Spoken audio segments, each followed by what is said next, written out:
గౌతమ్ రెడ్డి గారు వాస్తవంగా వారికి నిజంగా నేను అడిగినా, అమ్మ నువ్వు పార్టీలో కలుస్తాను చాలా జిద్దుగా ఉన్నావు, ఈ రోజున స్వార్థంగా మా దగ్గర ఎమ్మెల్యేలు స్వార్థపరులు వారి స్వార్థాన్ని వీడి ఆశ్రయం ఇచ్చిన కన్నతల్లని పార్టీని వదిలి వెళ్ళిండ్రు, వారి స్వార్థాలే చూసుకున్నారు, ఎమ్మెల్యేని చేసిండ్రు, మంత్రులు చేసిన వారే వారి స్వార్థాలు చూసుకుని పోతున్నారు. ఈరోజు కేంద్రంలో మేము లేము, రాష్ట్రంలో మేము లేము, అయినా ఈ పార్టీ గురించి ఎందుకు పార్టీలో జాయిన్ అవుతున్నామమ్మా, నీకేమైనా స్వార్థం ఉన్నదా అంటే ఏమన్నంటే, నేను స్వార్థపరులు కాదు, స్వార్థపరులు వెళ్ళిపోయారు, కానీ ఈరోజు తెలంగాణ రాష్ట్రాన్ని తీసుకొచ్చిన పార్టీకి అండగా ఉండడం తెలంగాణ బిడ్డగా నా బాధ్యత అని చెప్పి ఆ రోజు రావడం జరిగింది.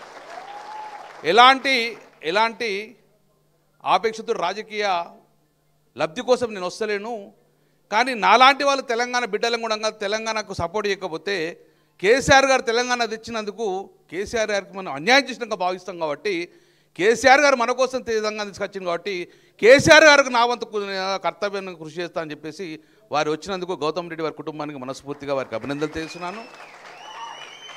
అంటే ముఖ్యంగా చెప్పాలంటే వాళ్ళ కుటుంబానికి చాలా తెలుసు, రాజకీయం అంటేనే భయపడే కుటుంబం వారిది, అయినా కానీ వారు రాజకీయాలు రావాలి, చదువుకున్న వాళ్ళు చెప్పించేందుకు మనస్ఫూర్తిగా డెఫినెట్ మీ అందరికీ కూడా మీకు గౌతమ్ రెడ్డి కుటుంబానికి శుభాకాంక్షలు. I wish you all the best, God bless you for your bright future. ఈరోజు మీ అందరికీ శిరస్సు వంచి నమస్కారం తెలియజేస్తా. కల్లిబొల్లి మాటలు చెప్పి రేవంత్ రెడ్డి ప్రభుత్వము ఒక కృత్రిమంగా గాలి తీసుకొని నేను అది చేస్తా ఇది చేస్తా అంటే ప్రజలు ఓట్లేసిరు. కరీంనగర్ నియోజకవర్గానికి అటువైపు పెద్దపల్లి, ఇటువైపు చొప్పదండి, ఇటువైపు మనకొండూరు, ఈ ముగ్గురు గాలేస్తోడంగా మీరందరూ చేతులు పెట్టి ఆపి నన్ను నా పార్టీని కాపాడుకున్నారు. కరీంనగర్ నగరంలో కరీంనగర్ మీ గాలి అక్కడే ఆగండి, మా గంగుల కమలాకర్ మా పార్టీ మేము ఉన్నాంగా చెప్పేసి 1 కాదు 2 కాదు 3 కాదు 4 సార్లు మీ అందరూ ఆశీస్సుతో గెలిపించాను. మీ అందరికి శిరస్సు వంచి నేను నమస్కారం తెలియజేస్తున్నాను. ఈరోజు వాస్తవంగా చెప్పుకోవాలి, ఒక్కసారి ఆలోచించుకుందాం. కాళేశ్వరం ప్రాజెక్టు కట్టిందని చెప్పి అసెంబ్లీలో మనల్ని బదనాం చేస్తున్నారు. నిజంగానే కాళేశ్వరము ద్వారా లబ్ధి పొందినమంటే మన మండలాలు లబ్ధి పొందినాయి. కాళేశ్వరం వలన 1 ఎకరానికి కూడా మీ పంట వండలేదు అని బహిరంగంగానే ముఖ్యమంత్రి గారు వారి మంత్రివర్గం చెప్తున్నారు. ఈరోజు ఎవరన్నా ఒక్కరన్నా మనం నమ్ముతామా? నమ్మం. ఎల్లంపల్లి నుంచి నీళ్ళు వస్తున్నాయి అంటాడు. మేము కేటీ రామారావు గారికి చెప్తున్నాం, కరీంనగర్లో కొత్తపల్లి మండలం, ఎల్లంపల్లి ఎప్పుడో కట్టిరు, కొత్తపల్లి మండలంలో ఇక నీళ్లు రావు, మాకు ఈ వ్యవసాయ భూములను ఎడారిగా అయిపోతున్నాయి, వరద కాలువ కట్టినరు, నీళ్ళు అచ్చతలేవు అని కృత్రిమంగా వీళ్ళు ఒక ఎడారి లాగా తయారు చేసుకొని మొత్తాన్ని కూడా ఒక బీడు భూములుగా మార్చిన కొత్తపల్లి మండలంలో అన్ని ఫ్యాక్టరీలకు అమ్ముకుంటున్నాం. నేను పోయినప్పుడు 2014 పోతుంటే అందరు రైతు బిడ్డలే, గ్రామాలకు పోతే బాధ, నేను కూడా రైతు బిడ్డాను. ఏమైంది అంటే నీళ్ళు లేవు, మేము కుటుంబ వ్యవసాయం, ఎట్టి పరిస్థితుల్లో మా భూములు అమ్ముకోవడం తప్పేం లేదు, మేమందరం ఇట్లా నెర్రలు వాడిన భూములు చూసుకుంటున్నా కలత చెందుతున్నాము, తెలంగాణ వస్తే నీళ్ళు వస్తేనే భావాలతో ఉండని చెప్పినప్పుడు ఎడారి ఉన్న ప్రాంతంలో ఆ రోజు కూడా నేను 2013లో పోయినప్పుడు అధికారులు ఇసుకపోయినా, లేదు సార్ ఈ మండలంలో ఒక బొట్టు నీళ్ళు కూడా రావు, వరదకాలు కట్టేసినాం, నీళ్ళు ఎక్కడి నుంచి వస్తాయి అని చెప్పేసి ఎడారిగా మారుడే అని చెప్పేసి అన్నారు. ఆ రోజు నేను పోయినా, చాలామంది మధున్నాడు, పిల్లి మహేష్ ఉన్నాడు, అందరం వచ్చి పాదయాత్ర చేసుకుంటూ విన్నాం. ఎందుకు నీళ్లు రావన్నాం.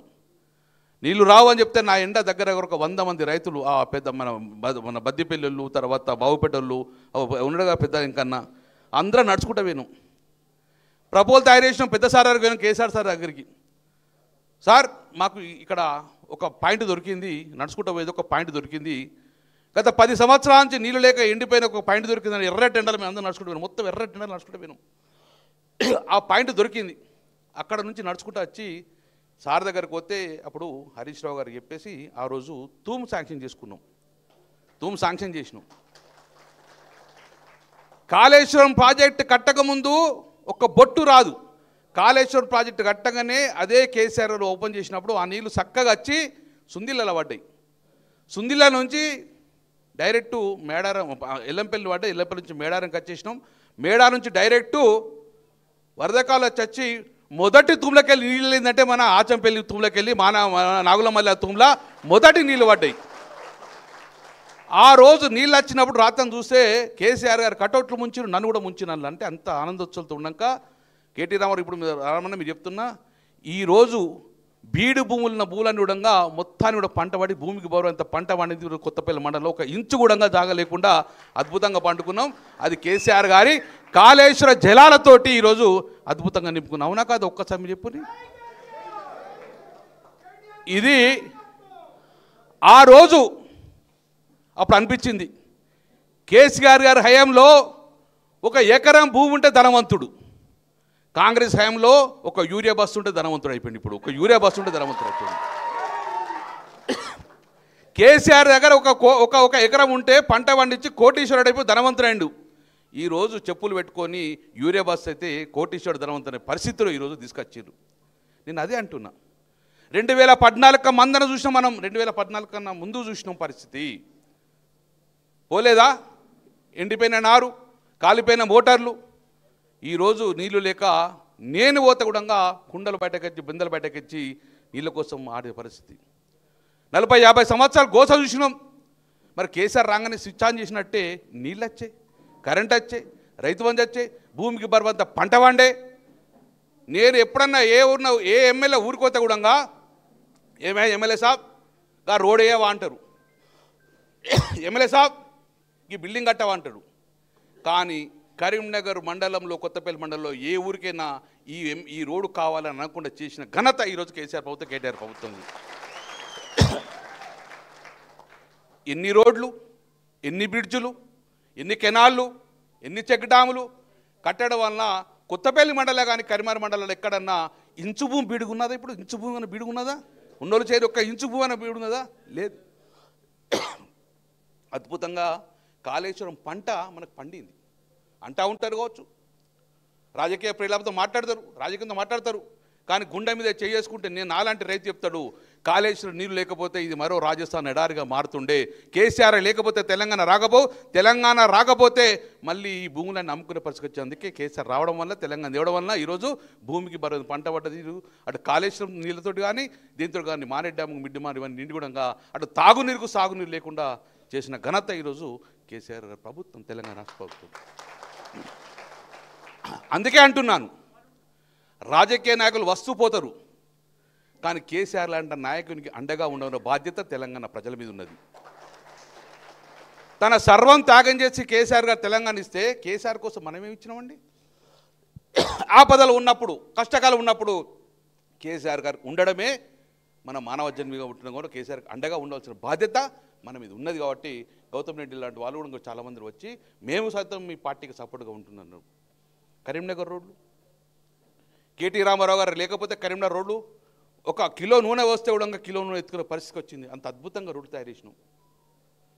నా పని ఏం లేకపోతుండే, కేసీఆర్ గారు చూడంగానే నన్ను చూస్తేనే కోపానికి వస్తుండే, ఇంకే తీసుకుపోతావా పైసలు పరిస్థితి వచ్చింది. కేసీఆర్ గారికి కేటీ రామారావు విసుకొచ్చేదైనా మంచి చెప్పలేదు, కానీ వేల కోట్ల రూపాయలు తీసుకొచ్చి కరీంనగర్ నగరాన్ని అద్భుతంగా డెవలప్ చేసినాం. హైదరాబాద్ రావడం, కేసీఆర్ గారిని కేటీఆర్ని కలవడం, జీవో తీసుకుపోవడం, 40 కోట్లు 50 కోట్లు 100 కోట్లు తీసుకొచ్చి కరీంనగర్ అద్భుతంగా చేసినాం. 22 నెలలే 22 రూపాయలు వచ్చినాయి ఎక్కడన్నా? అటు కేంద్ర ప్రభుత్వం రూపాయి దేలే, ఇటు రాష్ట్ర ప్రభుత్వం రూపాయి దేలే. 22 నెలలే నువ్వు కొత్తగా రూపాయి శాంక్షన్ చేసుకోవచ్చు. కేటీ రామారావు కేసీఆర్ గారు ఇచ్చిన 300 కోట్లు ఉన్నాయి కదా, గా పనులు చేసి చాలు, అంతకన్నా ఎక్కువ చేసి అది కూడా పనులు చేయకుండా స్విచ్ ఆఫ్ చేసినట్టు పనులు ఆగిపోయినాయి. ఎంత దరిద్రం పరిస్థితి వచ్చిందంటే ప్రజలు రోడ్ల మీదకి వచ్చి మేము పన్ను కడుతున్నాము, మాకు రోడ్లే అనే పరిస్థితి వచ్చింది. ఉన్నది 10 సంవత్సరాలు అక్కడ చూసినాం, ఎక్కడన్నా కనబడ్డది ఎక్కడన్నా? ఎందుకు ఈ పరిస్థితి దోపరించింది? పట్టించుకున్న పరిస్థితి లేదు, ఏ పరిస్థితి లేదు. అందుకే నేను సోదరులు ఒకటి చెప్తున్నాను, రాజకీయ నాయకులు ఉంటాం పోతాం, కానీ మా పార్టీలో వచ్చి స్వార్థ రాజకీయాలు చేసుకురు. కేసీఆర్ వాళ్ళు మంత్రులు చేసిండు, కానీ స్వార్థం విడిచిపోయినరు. నిజమైన తెలంగాణ బిడ్డ ఎప్పుడు కేసీఆర్ వెంబడే ఉంటాడు. ఆ రకంగా మనం ఉన్నాము. ఇక మాకేం లేదు, 4 సార్లు గెలిచినాం. మా ఎన్నికలు ఇప్పుడు లేవు. మీరు మమ్మల్ని గెలిపించారు, ఇక మిమ్మల్ని గెలిపించే బాధ్యత మాది. ఇప్పుడు మిమ్మల్ని గెలిపించాలి. మీరు పార్టీకి అండగా ఉన్న వ్యక్తులను మీరు గెలిపించే బాధ్యత మేమే తీసుకుంటాం. మా బాధ్యత. రామన్న వస్తాడు, తీసుకుపోతాం. ఒకటి మాత్రం చెప్పగలుగుతాం, ఈరోజు రాజకీయ నాయకులందడంగా కరీంనగర్లో ఇప్పుడు మళ్ళీ కూడా మొన్న సర్వే ఇచ్చిన ఎలక్షన్లు ఎట్లయితే ఏ ఒక్కటి కూడా ఆ సర్వేలో రిపోర్ట్ రాసిండ్రు. మరి మీరు ఎందుకు వేస్తున్నారు అంటే ఒక 50 రిపోర్ట్ల వీడియోలు ఉన్నారు. 40 సంవత్సరాల క్రితం ఇక్కడ ఇల్లు కట్టుకున్నా, 40 సంవత్సరాల కూడా ప్రతి ఆఫీస్ చుట్టూ తిరిగిన, పన్ను కట్టిన, ఇంకా 40 సంవత్సరాలు నా ఇంటి ముందు ఒక్క రోడ్ వేయలేదు. ఈరోజు బీఆర్ఎస్ ప్రభుత్వం వచ్చాక రోడ్ వేసిండ్రు. ఆ కంప్లీట్ కావాలంటే 22 నెలల ఎవరు రాలేదు, కేంద్రం లేదు, రాష్ట్రం లేదు. ఈ రోడ్ వేసింది గంగుల కమలాకర్ పార్టీ కాబట్టి ఏ రోడ్ చూసినా మేము వేసినాం కాబట్టి మళ్ళీ వాళ్ళకైతేనే అభివృద్ధి జరుగుతున్న ధోరణిలో ప్రజలు ఉన్నారు. కాబట్టి సోదరులు ఎక్కువ సమయం తీసుకోము. కరీంనగర్ నియోజకవర్గం అనేది బీఆర్ఎస్ పార్టీ కంచుకోటగా ఉన్నది. దేనికోసము కేసీఆర్ గారు, కేటీఆర్ గారు ఇది మా జిల్లాగా, నా కాన్స్టిట్యూన్సీగా, ఎందుకంటే కేసీఆర్ గారు ఎప్పుడు ఇష్టమైన జిల్లా కాబట్టి అద్భుతంగా డెవలప్ చేసుకున్నాం మనం. ఈరోజు సౌత్ ఇండియాలో ప్రప్రదంగా కేబుల్ బ్రిడ్జ్ తీసుకొచ్చినాం, మానేరు రివర్ ఫ్రంట్ తీసుకొచ్చినాం. భారతదేశంలో ప్రప్రదంగా మున్సిపాలిటీలో 24 గంటల నీళ్ళ కోసం ప్రయత్నం చేసాం. కేటీ రామారావు ఓపెన్ చేశారు.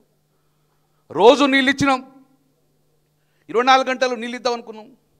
లాస్ట్కి వీళ్ళు వచ్చినాక 4 రోజుల కోసం నీళ్ళు ఇచ్చే పరిస్థితికి వచ్చింది. రోజు రోడ్లు మొత్తం డ్యామేజ్ పరిస్థితి వచ్చింది. అందుకే సోదరులారా, అభివృద్ధి కంటిన్యూ కావాలంటే బీఆర్ఎస్ పార్టీ మళ్ళీ అధికారం రావాలి. బీఆర్ఎస్ పార్టీ ఒక్కటే ఈ రాష్ట్రం యొక్క అభివృద్ధి మీద ఆలోచిస్తారు. అందరూ ఉండగా మేము ఎమ్మెల్యే అయిపోయినా మాకేం పని అనుకోవద్దు, మేము అనుకుంటలేము. ఈ రాష్ట్ర అభివృద్ధిలో పాలు పంచుకోవాలంటే డెఫినెట్గా మళ్ళీ రేపు కేసీఆర్ గారు ముఖ్యమంత్రి కావాలి, బీఆర్ఎస్ పార్టీ అధికారం రావాలి. వచ్చినట్టే మళ్ళీ పరుగులు ఎత్తుతూ ఉంటాయి. ఇప్పుడు ఈరోజు మళ్ళీ అభివృద్ధికి ముందుకు పోవాలని చెప్పుకుంటూ ఈరోజు కేటీ రామారావు గారు జాయిన్ చేశారు. రేపు పొద్దున మన కరీంనగర్ డెవలప్మెంట్ కూడా డెఫినెట్గా వారు వస్తారు. మేము కూడా మొన్న అసెంబ్లీలో చెప్పడం జరిగింది, రివర్ ఫ్రంట్ ఆగిపోయింది, బ్రిడ్జ్లు ఆగిపోయినాయి. చూసినాక ఇప్పుడు కేబుల్ బ్రిడ్జ్ లైట్లు వెలుగుతున్నాయా? వెలుగుతలేవు.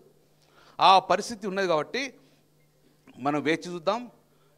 రాబోయే ఏ ఎలక్షన్స్ అయినా ఈ ప్రభుత్వం మంచి చేస్తుందా చెడ్డ చేస్తుందా అనేది ఎలక్షన్ల మీద డిపెండ్ అవుతుంది. కేంద్ర ప్రభుత్వం మంచి చేస్తుందా చెడ్డ చేస్తుంది ఎలక్షన్ మీద డిపెండ్ అవుతుంది. ఈరోజు 2 పార్టీలు మంచి చేస్తారు కాబట్టి బీఆర్ఎస్ పార్టీకి మద్దతు ఉండే విధంగా ఈరోజు ప్రజలు ఉన్నారు కాబట్టి ఆ దిశగా ఆలోచన చెప్పుకు మరొక్కసారి కేటీ రామారావు గారికి ఈ కరీంనగర్ నియోజకవర్గం మీద ప్రత్యేక శ్రద్ధ చూపించి మీరు రాబోయే కాలంలో ఎట్లా మన ప్రభుత్వం వస్తుంది, ప్రభుత్వం లీడ్ రోల్లో మీరు ఉంటారు కాబట్టి అభివృద్ధి పరిగెత్తించాలని చెప్పేసుకొని మనస్ఫూర్తిగా ఉంటూ మీ అందరికీ శుభాకాంక్షలు. జై తెలంగాణ, జై కేసీఆర్.